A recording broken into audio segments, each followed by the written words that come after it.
Hello, welcome to the video. My name is Jake, and today we're going to be walking through the process of creating an app on GW Apps. We're going to be creating a very simple asset management app today. It's actually the same app we have available as a template already. However, the focus is going to be on the process. I'm going to walk you through these 4 steps laid out here. We're going to build our forms first. We're going to move into workflow. Then we're going to add security. And finally, we're going to build a view and organize our records in a way that we want to see them. So without further ado, let's go ahead and begin. So let's start by creating our app. New app here from scratch, asset management. We don't need a description for our purposes here, but that's where you would add it. Go ahead and pick an icon into color. Looks good to me. Create now. So immediately we're brought to this page here. We have our asset management form already created. It hasn't been designed yet. There's nothing on it, but this is the form dashboard. This is where we can access different settings for our form. This is where we go to, for example, design the form, add the fields.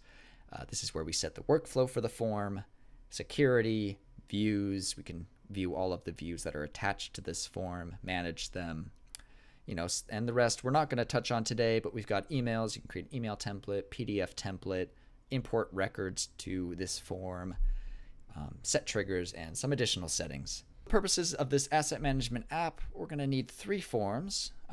The other 2 forms are going to be very simple. They're only going to have 1 field on them, so I'm not going to go through the process of creating those. I'll just go ahead and create them and skip ahead, but they're going to be used as lookup values, which I'll demonstrate to you as we're creating the main asset management form. Okay, so I've created the other 2 forms. You can see on the side here we've got 2 more forms, but now we're going to work on the main form, which is the most complex form, still very simple. I'm going to rename that to asset just to simplify it a little bit, and we're going to open the design function here. So here we are in the form builder. This is where we're going to design our form, which is the first step in creating any application. If you take a look in the middle here, this is our form. We're automatically given 1 section when we create a new form. We're going to be using this section actually. I'm just going to double click here and type asset details. We're going to use this section to capture, of course, asset details. If you take a look on the left, we've got a list of available design options as well as a list of available fields for our form. I'm going to go ahead and simply drag and drop a section on the bottom there. We're going to divide it into 2 sections. We'll call this asset location. All right. Now, I'm also going to divide our asset details into 2 columns. Just drag and drop the 2 columns right on there. We're going to add a text field, and let's go ahead and start with asset name. Very basic information that we're going to need. And I'm going to drag and drop another text field right below that, rename that asset ID. Okay. And then on the right here, I'm going to add a date field. Let's go ahead and call that date acquired. Oops. And this is the process of creating a form. You see, it's very simple, just drag and drop style. You double click to rename the field here. You can also access a field's properties by clicking on this I next to the field, and you can see here we've got other options for it. Depending on the type of field, you'll have different options. Something that I will show you here, and this is where the other 2 forms come in. I'm going to go ahead and use a list selection field here. We're going to call this asset category. And then I'm going to access the settings here for that field. We're going to click on options. Look up from another form. We're going to turn that on. Of course, it's going to be the app we're using now. The form is going to be the asset category form that we created. And again, there was only 1 field on that form, asset category. All right, let's go ahead and save that. And what this is going to do is any record that we create on that other form in the asset category field, we can access from this drop-down menu. The reason we do this is so that while we're using the app, we can actually add asset categories rather than going into the form builder here, clicking on this I, clicking on options, and then this is where we would have to add the options manually. It's just a way to make it easier to use and less work to add options. And we're going to use a similar function in the location. I just added a 2 section column there. And let's go ahead and add a list selection field here. Same thing, options, look up from another form, and we're going to use the site form. Okay, an asset site is the only field on that form. Okay, and let's go ahead and rename this asset site. Okay, and same thing, it's going to pull records from that form, so that way we have access to them here. We can add them while we're using the form, and just makes things a little bit easier for us. So I'm going to go ahead and add all the rest of the fields, and I'm just going to jump ahead to a completed form so you could take a look at what that looks like. So here's a completed asset management form. You can see I've added several different fields here simply by dragging and dropping them. I didn't do anything crazy with this. I've made some of these fields required because I'd like anyone who fills out this form to at least fill out this information before they can submit it. And that's just about it. There's not much else to it. I simply drag and dropped all of these fields on here, and our form is done. The next step, as described earlier, is workflow. We're going to go ahead and assign some workflow. Whenever you create an app, the workflow is going to be set up in this way. You've got your draft stage, which is the default stage. You're going to have a submit button. This button will simply change the stage to completed. These two stages will be here. For our purposes, it doesn't really need to be much more complex than this. I'm going to rename this stage to in service. I want my asset to be in service. Update that. And I'm going to add another stage, and let's call this disposed. This is for, let's go ahead and make it a red. This is for assets that we're not using anymore. And so we've got our 3 stages. Now we just need to assign buttons. This submit button works. I want it to change the stage to in service. You can see here my default actions is to change the stage. However, I am going to rename the button. I want to rename it to place asset in service. You can see it's already here. I had done this earlier. There we go. We've got a button to place the asset in service, and it's going to change the stage to in service. And once the asset is in service, I'm going to move the stage here. We're going to add an action button, just a simple action button to dispose of asset.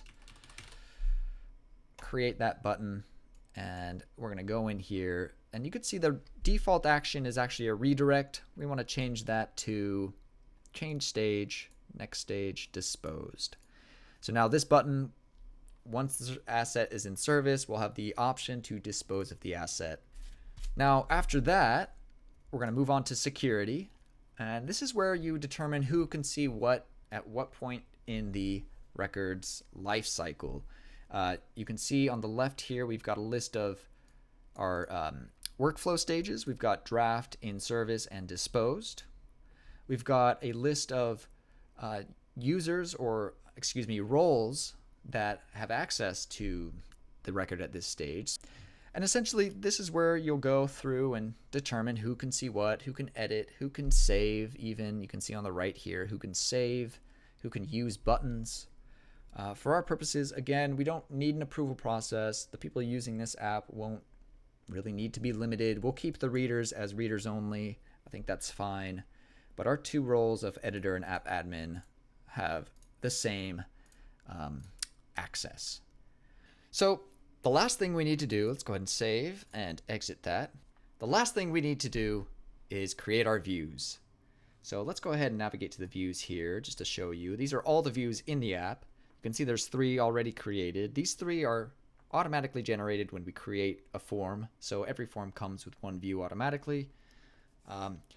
We're going to create another view, but I just want to show you how it's laid out originally. So we'll go ahead and go to all asset management. That's our main forms view. Let's go ahead and launch that. And as you can see here, I created 2 dummy records already just to show you what the view looks like. Across the top here, we've got all of our fields laid out. Shows us the information that we input in that field, the status, and all of that. Now, as you can see, this is way too much information. I don't really need to see all of this. So I'm going to go ahead and create a view that fits my specific needs. So let's go ahead and open the asset form here, get to the form dashboard, select views, so that way we see the view specifically for this form, and click new view. Let's go ahead and call this all in service assets, because I only want to see assets in service in this view. I don't want to see the disposed records. All right, so let's go ahead and create. And as you can see, again, all of the fields are laid out here in the displayed columns in the middle here. I don't need to see them all, so I'm going to go ahead and go through and just remove the ones I don't need to see. I don't need record ID. We can keep some of this stuff here. I don't really need to see the dates, the contact, the details, no attachments. We'll keep site. Don't need exact location. Don't need that date. We'll keep assigned to. We'll keep status just so I can show you. And let's go ahead and save that. Now the next step is we want to go into filters here, and we're going to add a new filter because we only want to see statuses that equal in service. Because again, remember, this is an in service only view. And you know what? I'm going to go ahead and add some default sorting by asset name. That way my records are a little easier to navigate when I view them. So let's go ahead and save that. And that's actually all we need to do for this view. I'm going to go ahead and launch it just to show you what it looks like. As you can see, that disposed record that I had here before is no longer showing. We have this one. We've only got the fields that we want to see. And it is sorted. You can see this little arrow. The default sorting is set to asset name. All right, now that view's created. You can see it's put it at the bottom here, separate. We can quickly change that by going to Edit App, Navigation, and just grabbing that view and moving it up to the assets and actually making it a child of the section. Okay, go ahead and save that. Okay, and that's it. Our app's done. Let's go ahead and launch it really quickly just to show you what it looks like. So as you can see here, this is our main asset form. Let's go ahead and put in another test asset. Asset 3, this is going to be asset 3. Category, it's a vehicle, sure. Just some details, location. That's all the necessary information that we're going to put in for now. Place that asset in service. And if we go over to our new view, all assets in service, you can see here is our new test asset 3 added here. If we go to all asset, the original view that was created, you can see there's that disposed asset. So there you have it. We've got a fully functional app now. We built our forms, we determined a workflow, we assigned security, and we created views. And like I said before, this is the same process you'll use to create any app on GW Apps. Of course, there's more features that we didn't touch on, things that you can add to make the forms more complex, make the views more complex. However, I hope you were able to see how easy it is to use, how easy the form builder is, the drag and drop style, how easy it is to set up a simple workflow, assign some security, and create some simple views as well. Thank you for watching, and have a great day.